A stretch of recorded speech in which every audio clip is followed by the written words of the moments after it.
અમરેલીની વડિયાની સીમ વિસ્તારમાં સિંહના આટાફેરા વહેલી સવારે ખેડૂત સામે આવી ચડ્યા સિંહના આટાફેરાથી ખેડૂતોમાં ભયનો માહોલ।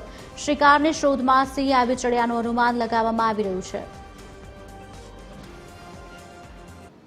4-5 દિવસથી જે વડિયા સીમ વિસ્તારની અંદર જે છે ત્યારે વન્ય પ્રાણીના આટાફેરા હોય એ પ્રમાણેની ખેડૂતોમાં ચર્ચાઓ મળી હતી અને અમુક વિડીયો પણ વાયરલ થયા હતા।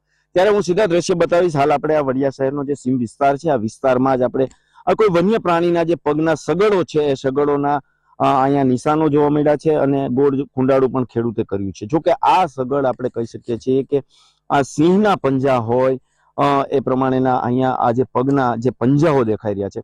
ત્યારે આપણે ખેડૂત છે, આ ખેડૂતની સીધી જ એમની સાથે સીધી વાત કરીશું। શું કહેશો તમે અહીંયા સવારમાં આજે વન્ય પ્રાણીના જે પંજાઓ છે? આજે હું મારી વાડીએ સવારે નીણ પૂર્વ ભેંસને કરવા જતો હતો, ત્યાં મારી સામે આગળ જનાવર એક જબરું વાયલું જતું હતું। સિંહ હોય અથવા કે શેણ હોય, પણ એનું મોઢું કઈ દેખાણું, વાંસલો પગ દેખાતો હતો। એ આગળ નીકળી ગયો, પછી એ ગયા કે પછી મેં ભીનો જે ગારો હતો ને એની જગ્યા પર ગોળ ચકડા એના પગલામાં કરી લીધા। મેં કીધું આ કોઈને ખ્યાલ આવે, કીધું આ શેના પગલા છે। એ બાબતે જોયું, નજર સામેની દ્રશ્ય છે ભાઈ। પછી આમાં તો કાંઈ છે કીધું આમાં તો।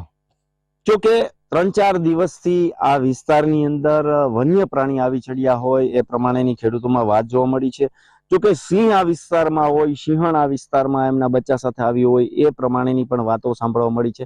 જોકે એક વિડીયો પણ વાયરલ થયો હતો કે લીલા ઘાસચારાઓની વચ્ચે એક સિંહણ બેઠી હોય એ પ્રમાણેનો વિડીયો પણ વાયરલ થયો હતો। પરંતુ આપણે ચોક્કસથી કહી શકીએ છીએ કે આ જે પગના સગડ છે અહીંથી આ વન્ય પ્રાણી પસાર થયું છે અને આ સગડ ઉપરથી આપણે કહી શકીએ છીએ કે સિંહ અથવા તો સિંહણ આ વિસ્તારમાં આવી છે।